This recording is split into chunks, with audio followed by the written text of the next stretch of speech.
আসসালামু আলাইকুম, সবাইকে স্বাগত জানাচ্ছি বিডিফিউজের সাপ্তাহিক আয়োজন অ্যারাউন্ড দ্য ওয়ার্ল্ডে। আন্তর্জাতিক অঙ্গনে ঘটে যাওয়া সপ্তাহের আলোচিত ও গুরুত্বপূর্ণ সংবাদ নিয়ে আপনাদের সঙ্গে আছি আমি সুরভি দিবা। মার্কিন প্রেসিডেন্ট ডোনাল্ড ট্রাম্প ফাঁকি দেওয়ার কৌশল বা চাল হিসেবে গত ৮ জুলাই এয়ারফোর্স ওয়ানে উঠেছিলেন। তুরস্কের ন্যাটো শীর্ষ সম্মেলনের শেষ দিনে ট্রাম্প সেই উড়োজাহাজের সিঁড়ি বেয়ে উপরে ওঠেন। যুক্তরাষ্ট্রে ফেরার জন্য তার স্বাভাবিকভাবে এই উড়োজাহাজে ওঠার কথা ছিল। তিনি সিঁড়ি বেয়ে উঠে উড়োজাহাজের দরজায় দাঁড়িয়ে ক্যামেরার দিকে তাকিয়ে সংক্ষেপে হাত নাড়ান।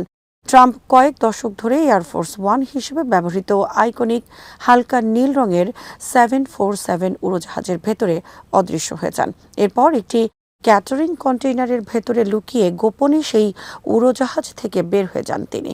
তুরস্ক থেকে গোপন ফ্লাইটে নিয়ে যেতে ট্রাম্পকে এরপর একটি সামরিক উড়োজাহাজে তুলে দেওয়া হয়। বলা হচ্ছে, ইরান থেকে এয়ারফোর্স ওয়ানের উপর হামলার বিশ্বাসযোগ্য হুমকি থাকা সত্ত্বেও সাংবাদিক, হোয়াইট হাউসের কর্মকর্তা ও সহযোগীদের নিয়ে ট্রাম্প যথারীতি 747 উড়োজাহাজে ওঠেন।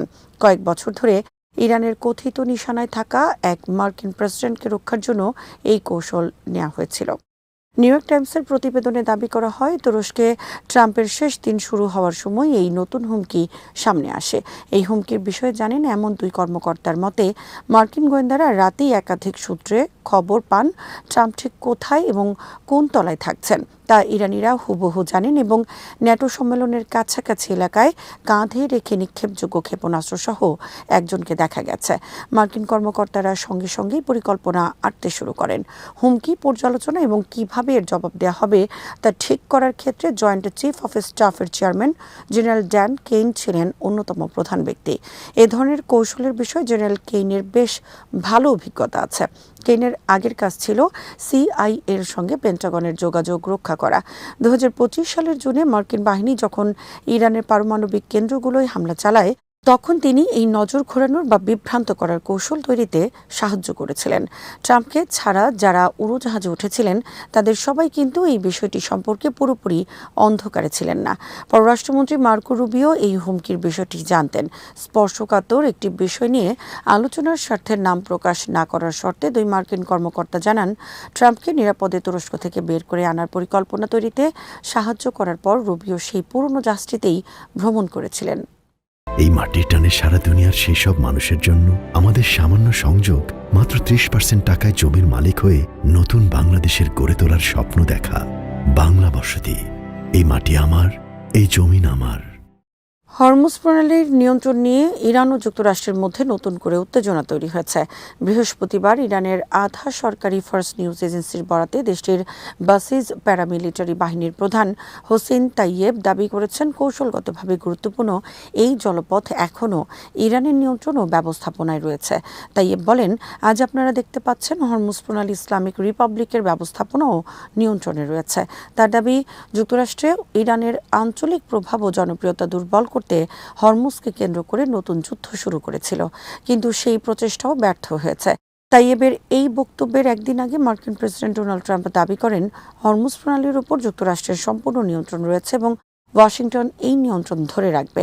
ট্রাম্প তার ট্রুথ সোশ্যাল পোস্টে মার্কিন নৌ অবরোধকে স্টিলের দেয়াল হিসেবে উল্লেখ করেন। এর আগে সাংবাদিকদেরও তিনি বলেছিলেন, আমরা হরমুজের সম্পূর্ণ নিয়ন্ত্রণে আছি। তবে ইরান যুক্তরাষ্ট্রের এই দাবি প্রত্যাখ্যান করে আসছে। তেহরান বলছে, হরমুজের উপর তাদের কার্যকর নিয়ন্ত্রণ রয়েছে এবং ভবিষ্যতে এই জলপথ দিয়ে চলাচলকারী জাহাজের কাছ থেকে ট্রানজিট ফি বা টোল নেয়ার পরিকল্পনাও রয়েছে।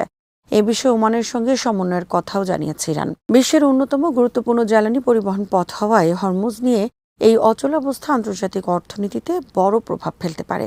প্রণালী দিয়ে তেল ও গ্যাস পরিবহনে বিঘ্ন ঘটলে জ্বালানির দাম ও পরিবহন ব্যয় বাড়ার পাশাপাশি বৈশ্বিক মূল্যস্ফীতিও আরও তীব্র হতে পারে।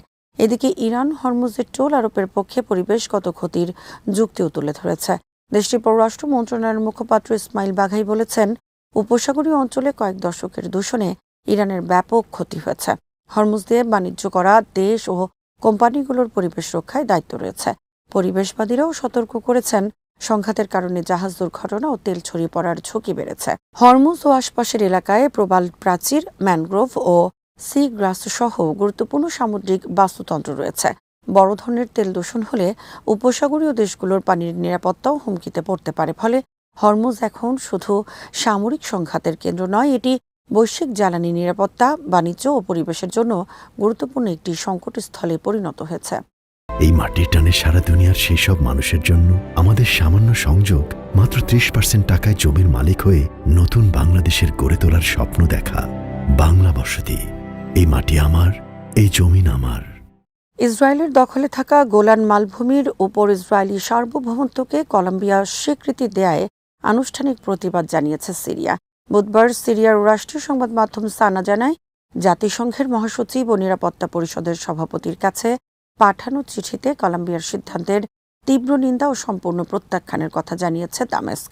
সোমবার কলম্বিয়ার পররাষ্ট্র মন্ত্রণালয় গোলান মালভূমির ওপর ইসরায়েলের সার্বভৌমত্ব স্বীকারের ঘোষণা দেয়। মধ্যপ্রাচ্যের চলমান অস্থিতিশীলতা ও ইসরায়েলের নিরাপত্তার জন্য গোলান মালভূমির কৌশলগত গুরুত্বকে সিদ্ধান্তের কারণ হিসেবে উল্লেখ করা হয়। ইসরায়েলের পররাষ্ট্রমন্ত্রী গিদিয়ন সার এর সিদ্ধান্তকে স্বাগত জানান। এর ফলে যুক্তরাষ্ট্রের পর কলম্বিয়া হল দ্বিতীয় দেশ যারা গোলান মালভূমির উপর ইসরায়েলি সার্বভৌমত্ব স্বীকৃতি দিল।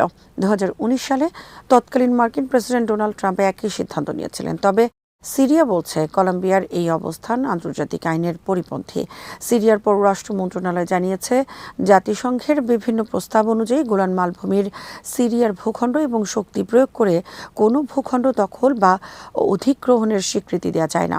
ইউরোপীয় ইউনিয়নও কলম্বিয়ার সিদ্ধান্তের সঙ্গে একমত হয়নি।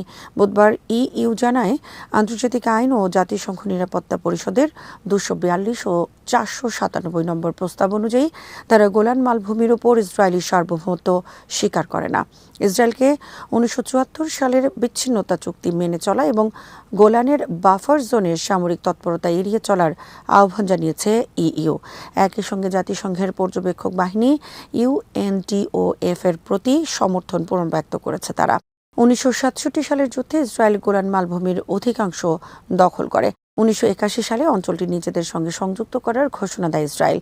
জাতিসংঘ নিরাপত্তা পরিষদের 497 নম্বর প্রস্তাবে ওই পদক্ষেপকে অকার্যকর ও বাতিল ঘোষণা করা হয়। ইরান ও যুক্তরাষ্ট্রের মধ্যে যুদ্ধবিরতির মেয়াদ বাড়ানো নিয়ে কোনো আলোচনা হয়নি বলে জানিয়েছে তেহরান।